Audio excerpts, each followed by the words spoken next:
Manchester United are still showing a roller coaster of form, an unwarranted stumble and even a self-shot in the top four race. This year's hurricane season comes early and is expected to be more severe than ever with Red Devil. At the end of January, Manchester United then clashed with West Ham with the highest goal of winning one victory. It was not only a victory that rekindled the fighting spirit for the whole team, but also a decisive encounter to fourth place in the Premier League table.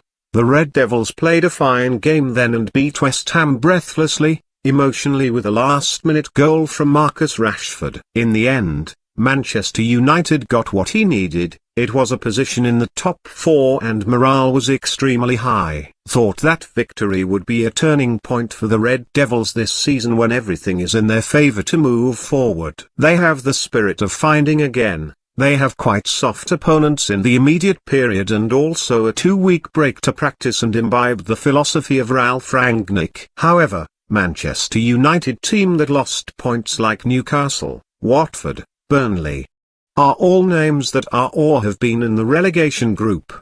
5-week draws caused the team to lose up to 10 points and fall into a position that could be kicked out of the top four by Arsenal at any time. Putting aside the last bad leg, Ronaldo and his teammates are about to enter next March with only 4 matches but are considered decisive to the success, failure of this season. The first match is on March 6th, against Manchester City away from home. The first leg of this season in the Premier League. The two sides clashed and MU lost 0-2. This score does not necessarily make Red Devils fans feel embarrassed if they do not watch the match live. On the contrary, for those who follow it, Man United is weak and inferior to rivals in the same city. In that match, the Manchester players could not have a shot and coordinate well. Meanwhile, the away team only needed moderate control and successfully stabbed 2 fatal hits. In the upcoming second leg, when Man City is in need of speed to cut Liverpool's tail,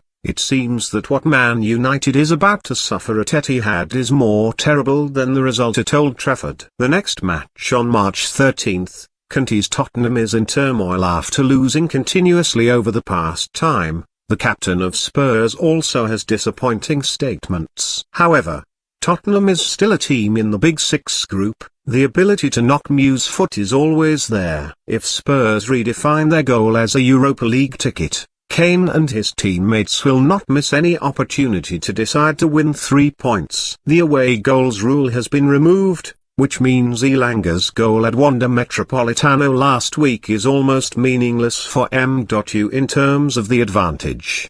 The last match in Spain proved that only luck could help the Red Devils not lose the gap. This second leg is played at home, March 16th. Old Trafford cannot be considered a big plus for MU because during this season, weak teams like Watford can also have gifts to leave. Atletico Madrid has been very strong in the Champions League for more than 10 years. Perhaps the quarter-final ticket is too much for MU. The last match in March, on the 20th, will be the reunion with Liverpool. In the first leg of this season, Liverpool have hit 5 goals against MU right at Old Trafford. Another empty ending has been envisioned for Rangnick and his students. The problem is to limit goals as much as possible, thereby also having an excuse to stick to the top 4 race. Stormy March is waiting for Manchester United. Teams like Tottenham, Wolves or West Ham are also waiting for MU to stumble to squeeze in close to the Champions League group. Will the Red Devils be able to firmly overcome this period or will they fall again because they are out of breath?